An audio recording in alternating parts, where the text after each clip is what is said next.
So, imagine that your contrasting experience has caused you to give birth to yet another amended desire. So imagine that this desire is out there in your future experience, and you are moving toward it with every thought, word, and action that you're offering. But you know that every subject is really two subjects. It's like picking up a stick that has two ends on it. The subject of wellness on one end, sickness on the other. The subject of financial abundance, plenty of money on one end, not enough on the other. Relationships, feeling really good on one end, not feeling so good on the other. So every subject is like a stick with two ends. So out there in your future is a big long stick called financial abundance. And right now, where all of your power is, you're having an experience which is causing you to offer mental or verbal commentary. So as you say things or focus on things that feel sort of good to you, you begin progressing toward the end of the stick that will please you when you get there. But as you say things that don't feel so good, you begin proceeding toward the end of the stick that won't feel so good when you get there. There are some of you who say something that feels pretty good and something that feels pretty bad and something that feels pretty good and something that feels pretty bad, something that feels pretty good and something that feels pretty bad. So your proximity to what you really want or what you really don't want doesn't close.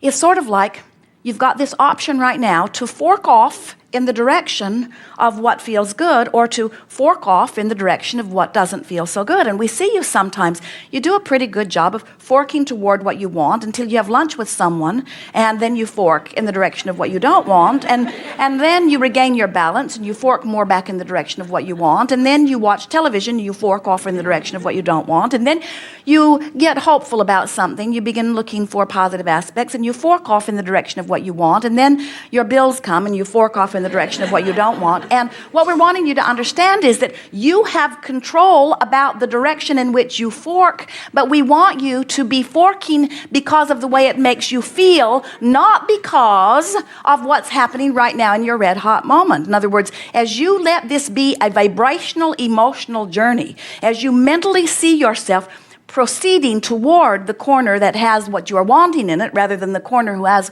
what you do not want in it, what begins to happen is as you make the decision that right now from wherever I am, and it doesn't matter where you were before, all of your power is right now. In other words, your ability to begin moving toward or away from, toward what you want or toward what you don't want is all right here, right now. And what happens as you compare where you are to any others in terms of manifestation, you lose your place relative to what you're doing with your vibration. But when you make it an emotional journey rather than an action journey, and you reach for the best feeling thoughts that you can find, what begins to happen is you begin gradually leaning in the direction of what you are wanting until you just become one who is so clearly expecting, anticipating things to go your way that even when something appears to not be going your way, you know that nothing's wrong, that you're just not understanding everything because it really is going your way, because after all, things always go your way.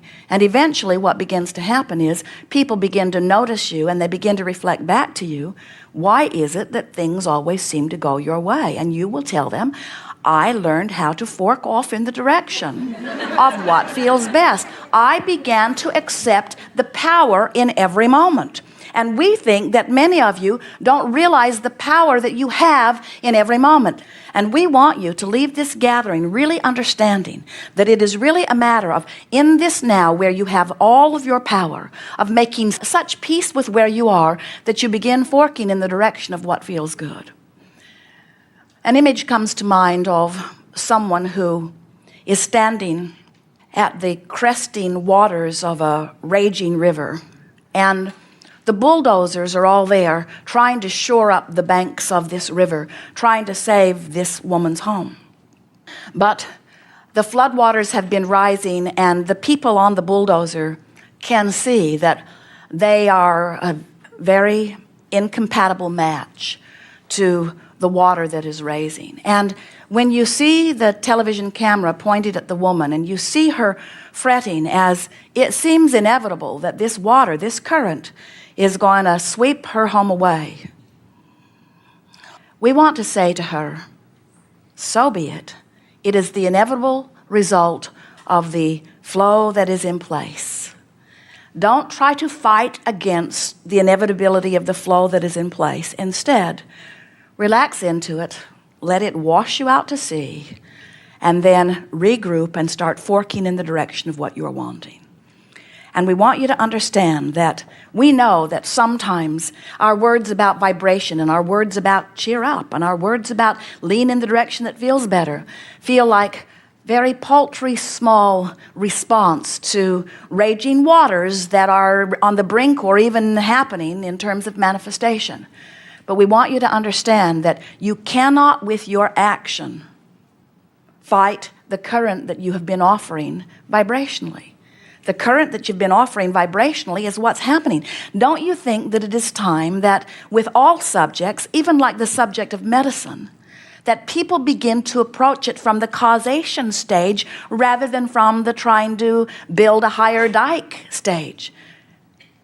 And we can understand why surgery or medicine might soothe when you are in that place of trauma, but it's a small soothing, and it doesn't change anything really until you get back to the heart of the vibration that caused you to be in that predicament to begin with. You don't have to go back and undo anything.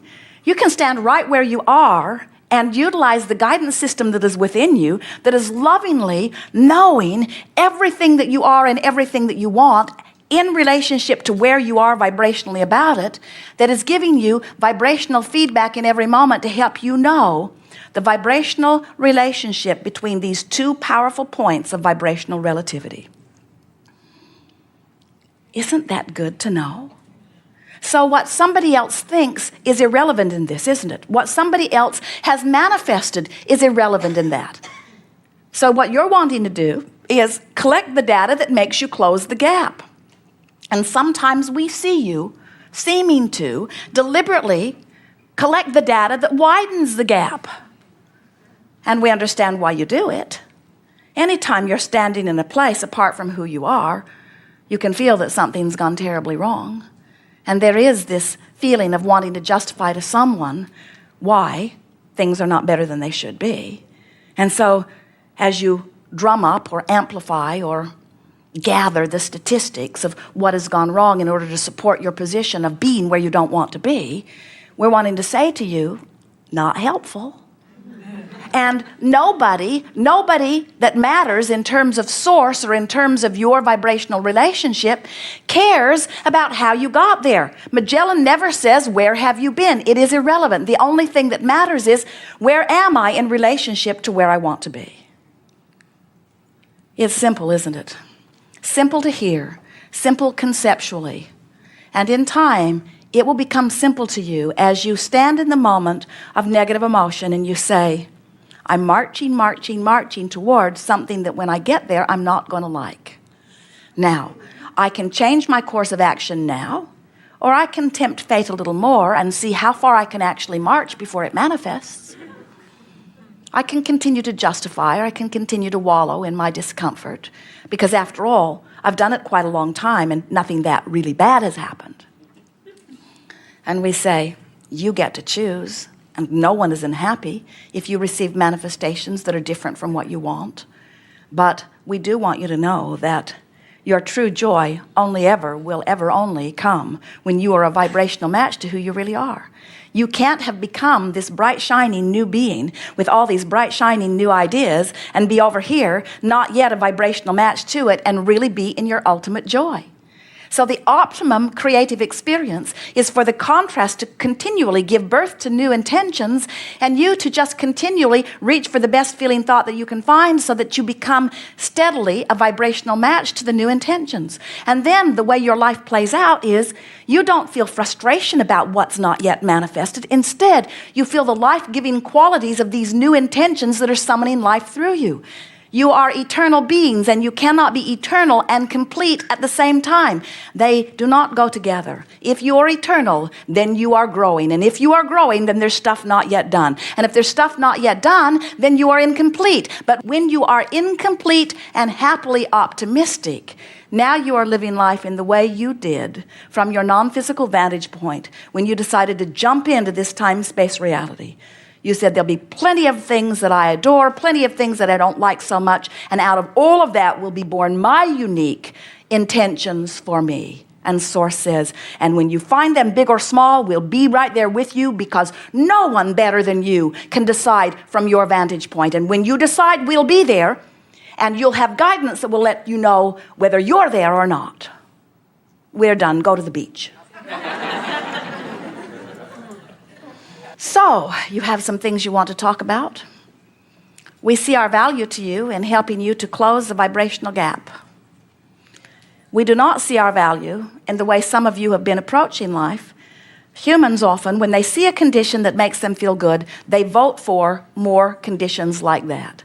And when they see a condition that causes them to feel bad, then they push against and try to eradicate the earth from those conditions. And what we're wanting you to understand is this is an attraction-based universe. It is all about inclusion. When you give your attention to something wanted and say yes to it, you include it in your vibration. When you see something you do not want and you shout no at it, you include it in your vibration. So there is no such thing as no in this vibrationally based universe. We see our value to you in assisting you, not in trying to figure out how to change the condition so that you can feel better in response to the condition. That's conditional love, isn't it?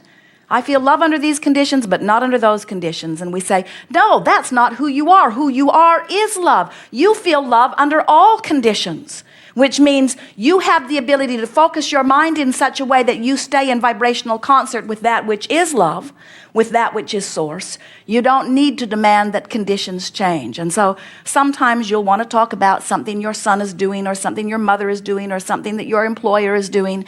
And if they would do it differently, you would feel better. And you think that your questions to us are about how you can work the energy just right to make them do the things that when they do them, then you will be able to observe them and you will feel better. And we say, surgery we understand, medicine we understand, bulldozers on the dike we understand, and we understand your motivation for wanting to do that. We do understand trying to keep your head above water just for one more moment while you get another breath of air. But what we are really wanting you to understand is that unless you do something about your vibrational countenance, nothing can change. Nothing long-term will change, that's certain.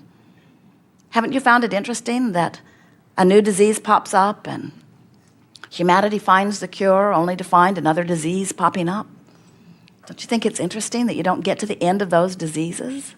And the reason you don't is because you have not yet got to the end of pushing against things. So we'll talk about unconditional love, which is finding vibrational alignment regardless of the condition, holding the thought of San Diego, even though I'm out in the desert, so that my emotional journey has me in alignment, which means my physical journey, my action journey, must catch up with it. Good. Begin right here. Yes?